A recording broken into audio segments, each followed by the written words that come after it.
Hey y'all, I love and miss y'all, and I hope we get to see y'all soon. Today we're gonna have a little panel with Kinsey and Taylor and Truett, and we're just gonna talk about some of the anxiety stuff that's going on. So the first question I want to ask y'all is, how stressful has the last week been for y'all, and how are y'all doing with everything going on? For me, it's been pretty stressful. Just I don't do change very well, and so there's been a lot of that and just uncertainty of how long this will last and what that means for school and all the events of senior year and stuff. So it's been pretty stressful, but I mean, I've been good. I'm better off than a lot of people right now, so I think I've been blessed. Yeah. I would say the past few weeks have been pretty stressful. Yeah, if I had to rate it on a scale of 1 to 10, I'd put it at like an 8. It's just been really difficult switching from school in a classroom to school online. So my stress has been pretty high, but it's just hard to stay on top of it all, really. Mine hasn't really been too stressful yet, but I don't know, it's starting to pick up as we start to go back to school and stuff, because last week was just our spring break, so I tried not to worry about it too much and just have a good break before we have to go back into the stressful time of school. So, what's been the most frustrating part of the last few weeks and all this and changes and cancellations and y'all are seniors and in college? What's been the most frustrating part of the last few weeks for y'all? For me, it's like the whole idea of my senior year kind of being ruined. Like, I might not get my graduation, which is like a big deal, and I probably won't get my senior prom, which is just, it's tough because I've been working so hard up to this point, and then it's just, there's no payoff, it feels like. For me, the most frustrating thing has really been just like the isolation that I felt, because we've had to isolate ourselves, as all of you guys know. And it's just difficult when you're being forced to isolate and you're already feeling kind of lonely in this situation, even though you know everyone's going through it. And then just teaching myself materials that other people would normally teach me is also really frustrating. Mm-hmm.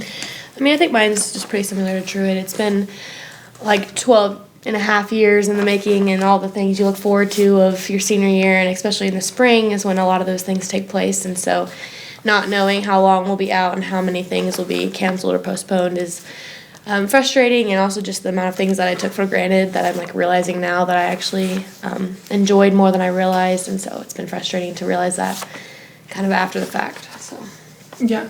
So do you do anything each day to like help you through that, or do you have any rituals that are like, I'm good, or something to ease your mind? Well, for me, I've tried to like structure my days still and like make a plan and not just like waste the day doing nothing, because that makes the days blur together and it makes just the whole thing seem a lot longer and harder. And so I've still tried to structure my days and get up and do something and be productive, and so that's helped kind of having a routine still. Yeah, and I actually just started journaling each morning pretty recently, so that I can evaluate where I'm at each morning and see where I need to be for the day, and make a list of things that I want to get accomplished that day. Like you said, kind of have some structure to my day. And I've been trying to pray. That's been difficult actually during this time, just because it feels really silent right now. So it feels like maybe I'm talking to something that's not there, and that feels kind of discouraging. But I've been trying to journal and pray every morning, and that's kind of been my healthy routine, I think. I really haven't had that much of a structure. Like, I don't know, to me it still feels like a break for me. It doesn't really feel like I'm just another way of going to school. I've been just treating it like a break, an extra week for my break, so I've just been living life. The last question, do you feel like you can be honest with God? Especially like in crazy times like this, you're frustrated about things getting canceled, everything's just kind of up in the air. Do you feel like you can be honest with God? Does it feel weird to be honest with God about this stuff? Is it natural for you to be honest with God about just everything that's going on, or does that feel weird? What's that like for you as you trying to be real with God about all this? It's definitely really hard to be honest with God right now, just because it is really frustrating, and I want to be mad at God almost that like this happened this year. Like, why did it have to be this year? Like, this is my senior year, and why couldn't it be just another year? Like if it was last year, I feel like it wouldn't be that as big of a deal because it's just another junior year, and then it happened this year. So like, I want to be. It doesn't seem fair for it to happen right now. It's like confusion, anger, rather than like the unknown stuff. I always feel like I can be honest with God just because I've had to work on that in my life, but I feel like I can be honest with where I'm at and what I'm struggling with. Because I know I worship a God that wants a relationship with me and that doesn't want just a yes man. And so I feel like when I'm not being honest with God, it doesn't matter because He knows anyways. So I feel like it's pretty easy for me to kind of put it out there for God to know how I'm feeling, and I'm okay with letting God know that like I'm struggling or I'm angry, and I also know that my anger shouldn't be directed towards Him because I know He doesn't do these things to us. So I have to reevaluate and kind of remind myself that God doesn't do these things. Yeah, for me, I've journaled for several years and I've done that often, but this week I've definitely done it more than probably ever. I've had a lot more time to do that and a lot more reason to, and so I find it pretty easy to be honest with God and be honest about the anger or the sadness or the confusion I feel. And so I've just worked through that kind of every morning or evening or whenever I feel like it, and journaled and thought about it and prayed. And I think that God already knows, my heart and how I feel. And so being honest is kind of freeing to, put everything on the table and have a conversation with God about how I'm feeling and reevaluate. So I want to just take a couple minutes and talk about this idea of being honest with God. And it's something that we talk a lot about in our student ministry, but I think especially at a time like this, it's so important, and we all need reminders. I need a reminder. It's been good for me to be reminded of this. But just kind of the awkward truth is a lot of times it does feel very weird to be honest with God. And I think there's some reasons for that. One is, like we talked about, sometimes it's hard to experience God. We can't see Him. Sometimes we can't feel Him. And so we're trying to be honest with God, but sometimes it feels like we're talking to the wall, right? And it feels awkward to be honest with the wall. And when that's how it feels sometimes. I think another reason is we serve a perfect God, right? And so I think we can kind of be tempted into believing, like, why would I want to bother a perfect God? Like, does He really understand my human frustrations? And we read the Bible, and we don't see anything in the Bible about middle school, so why would I be honest with God about middle school? We read the Bible, we don't see anything in there about Instagram or Snapchat, so why would I be honest with God about what's going on Instagram or Snapchat? We read the Bible, and we don't read anything about coronavirus, so why would I be honest with God about coronavirus? And then another reason, I think it's just sometimes we're honest, we don't want to be honest with God. We don't want to be honest with God about the things that we've done or we haven't done. Sometimes we don't want to be honest with God about our doubts. It just kind of feels maybe weird or icky to be honest with God about our doubts. We don't want to be honest with God about our frustrations with Him. That can feel awkward. Or our complaints. It can feel kind of like trivial to be complaining to God. So I want to say all that to say this. God is real. I read something yesterday that said, we are already in the presence of God. What's absent is awareness. We are already in the presence of God. What's absent is awareness. God is real. And it is so hard to believe that, especially sometimes in days like this, but God is real. Second thing, God cares. God cares. He does not run from us. He's never run from us. He sent His Son for us. He is, what we talk about all the time, He is Emmanuel, God with us. He cares deeply, so deeply He sent His Son. And then the last thing, God loves. We talked about this a couple years ago on Fall Retreat in 1 John 4:16. So we have come to know and rely on the love that God has for us. God is love. And so all of our doubts, fears, frustrations, sins, they don't change who God is. Praise God. They don't change who God is. We can't change him. Hopefully, he can transform us. We don't change him. He is love, and that never changes. So we can be honest with him. I was thinking about for Kinsey and I, just like any relationship, but for Kinsey and I, honesty is like at the core of our relationship. If I were to ever begin to think, you know what, this would be frustrating to Kinsey for her to hear, so I'm not going to say that. Or this would be, like, she just can't handle this right now, what I'm feeling, or this issue, or this thought, so I'm just going to leave her out of that. And then if I begin to continue down that line of, I'm not going to be honest with her about that, I'm going to keep that from her, I'm not going to talk to her about that, I don't think she can handle that, what happens? It's just a separation in our relationship, right? And it's like that with us and God, especially at a time like this.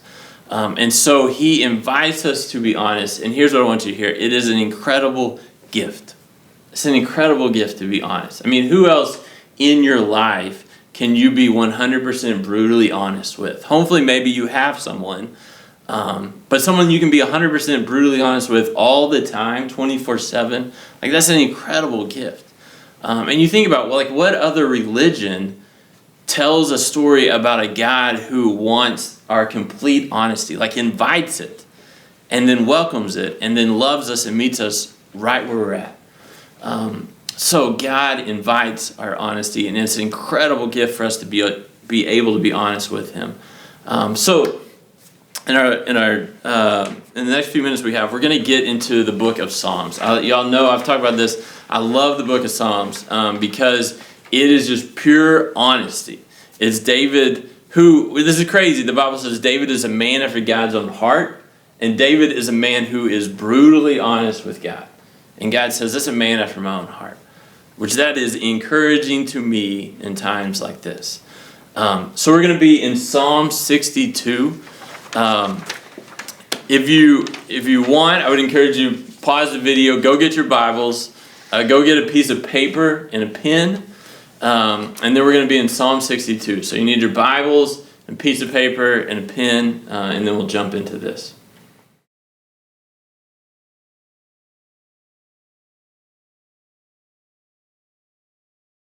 Okay, so hopefully you have your Bibles in front. If you got your Bibles, go to Psalm chapter 62, and Avery's going to read for us. All right. My soul finds rest in God alone. My salvation comes from him. He alone is my rock and my salvation. He is my fortress. I will never be shaken. How long will you assault a man? Would all of you throw him down? This leaning wall, this tottering fence. They fully intend to topple him from his lofty place. They take delight in lies.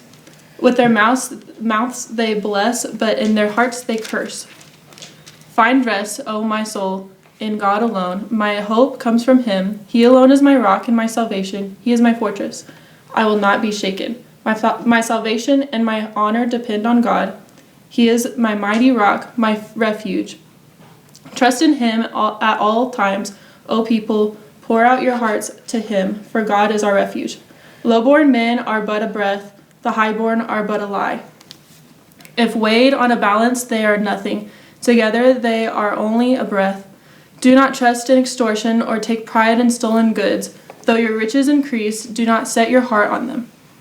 One thing God has spoken, two things God I have heard, that you, O God, are strong, and that you, O God, are loving. Surely you will reward each person according to what he has done. All right, so I encourage you to pause these questions after I read them and just answer them on your own with your pen and paper or with your family, just whatever you want to do. So the first question I'm going to ask them out loud is, what is the weirdest, most confusing verse in this chapter and why? I think the most confusing verse to me was the last 11 and 12. When it says, once God has spoken, twice I've heard this. For me, that's confusing because sometimes I can't even hear God speak. And he hears him speak, and not only does he hear him, but he deduces like two things from it. So that's a confusing thing to me. Mm-hmm. For me, one of the confusing verses was in verse 3 when he talks about like how long will you assault me, and talking about the fence, just wondering like what he's referring to is just kind of the leaning wall and tottering fence is kind of confusing what he's referring to there? So mine is like kind of, it's not really confusing to me. It's just I find a hard time doing it. In verse 5, he says, "Yes, my soul find rest in God. My hope comes from Him." And when I become stressed, I find myself not turning to God, like turning to other things to distract myself from it, like just to do something else that will take my mind off of my stress and stuff. What verse stood out to you as we read this? What verse or verses stood out to you? The one that stood out to me was, "How long will you assault me?" And this stood out to me because of the fact that we think that God does these terrible things to us and that bad things happen and God causes them. And that stands out to me because it kind of shows the perception that we have of God when things are going bad in our lives. I liked the last verse, verse 12, when he talks about God with the unfailing love, and he rewards everyone according to what they've done, and just how even through like stressful times and stuff, we do serve a God who has unfailing love and who can be our rock. And so that was a really good verse to hear, especially with everything going on right now. I liked verse 8, "Trust in Him at all times." This speaks to me because like sometimes when I like am having anxiety or something like that, the only way that I can get over that is just by sitting and breathing, and a part of that is just like knowing that He's there and like trusting in Him also, like along with the physical just breathing to calm myself down, just the idea of He has my back and stuff. So what do you notice about the psalm as a whole? Like, what's the theme of the whole psalm, I guess? I said what I noticed, and kind of the theme, I think, was just the honesty and how different emotions can be expressed to God in one sitting, and we can be honest with God about how we feel about certain things, and it doesn't all have to be pretty, and it doesn't all have to be nice, and what we think would be pleasing to God. Yeah, that's definitely a theme I noticed, was just how you can be honest, and how this psalm offered up a lot of reassurance and like guidance to how to deal with stress and fear, and how honesty can help with that. And so I think that was something that was repeated throughout the whole psalm. Mm-hmm. Yeah, the overall theme is kind of the just He has your back and you don't need to worry about these things and stuff. And then in 9 and 10, he kind of hits on the whole idea of you don't need to put stress onto like big things like our graduation getting canceled. Those aren't like the important things in our life right now, so we don't need to stress about them, and God's like the important part of our life that we need to rely on right now. Yeah, that's good. So what does this teach us about humans, about humanity? What do we learn about ourselves, about humans in this chapter?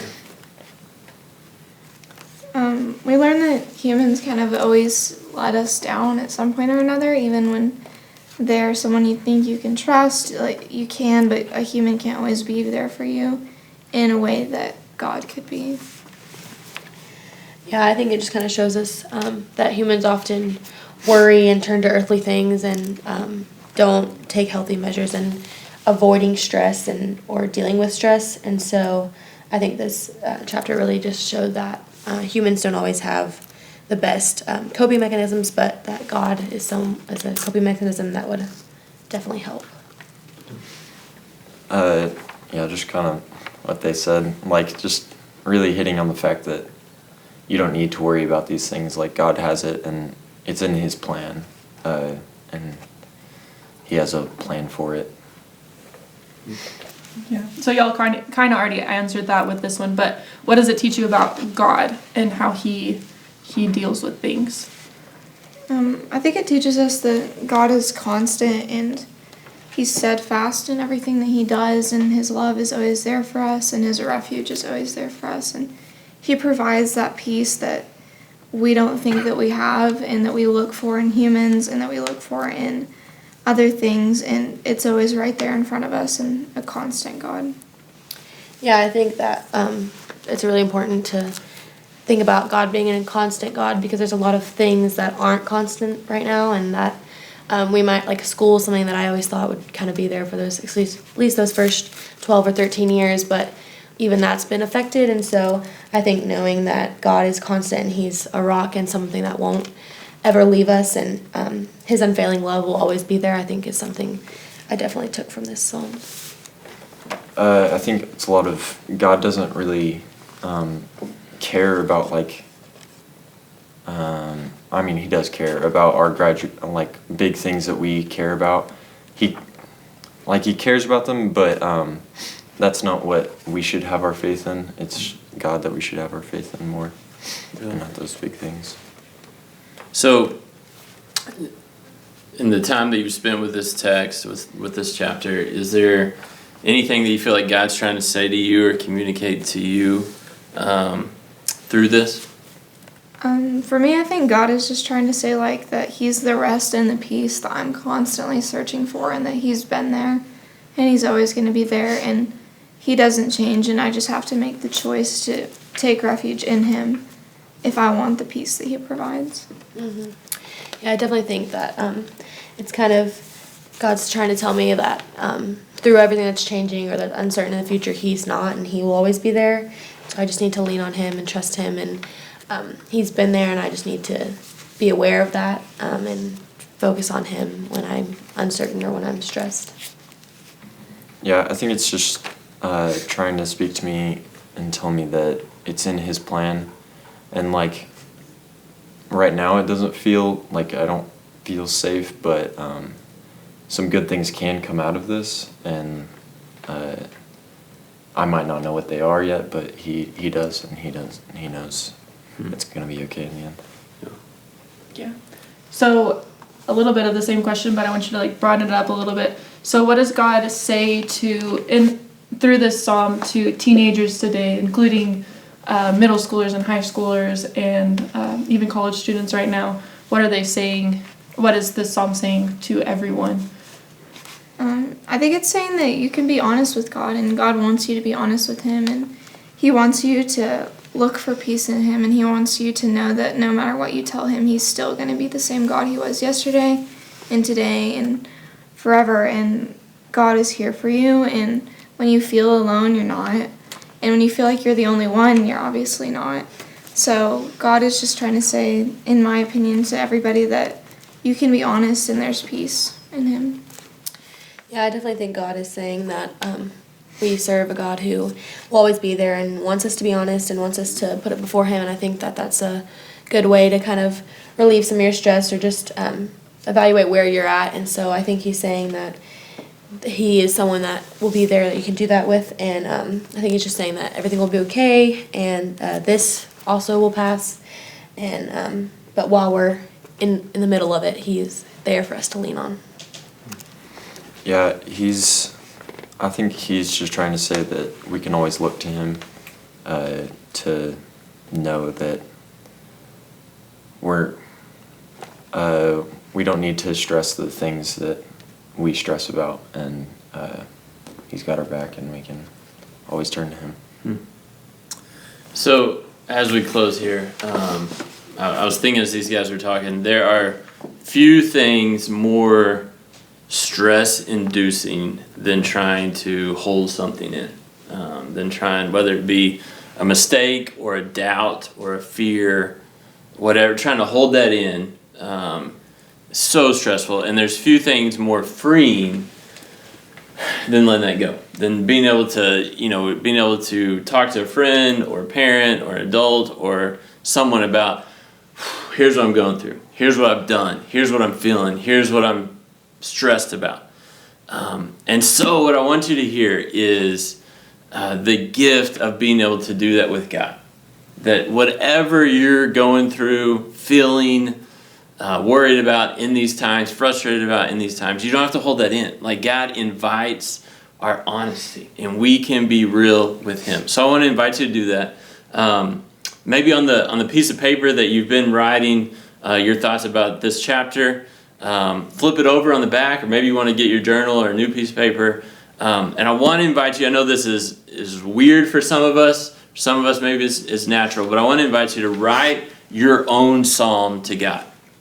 Write your own psalm to God. And the psalm to God is just you worshiping God and being honest with God. That's what David did. He worshiped God and he was honest with God. I love this. He's praising God and then he's frustrated with God. How long are you these people are gonna insult me? And then why are people winning? And then he's praising God. Like that's what this is. So I want to invite you to write your own psalm. It's a gift, I think, of us being able to be honest with God.